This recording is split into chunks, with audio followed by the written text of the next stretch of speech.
Hello, thank you for watching Montessori lesson channel. In today's video, I will be introducing the Pink Booklets lesson. I will be explaining how to make this activity and where to purchase the PDF copy at the end of the lesson instructions. The link to purchase this activity will be in the description part. Please subscribe to my channel, press the like button and bell icon to be notified when a new video comes up.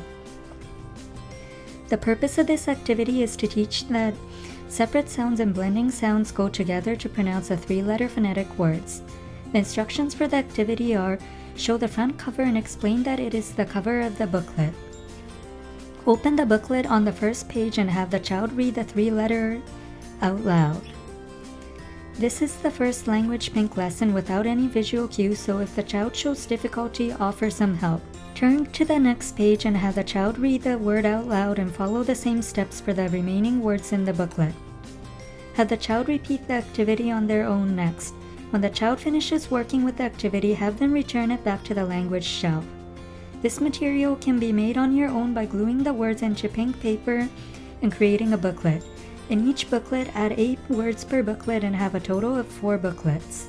This activity can be purchased at Montessori print shop. The link will be in the description part.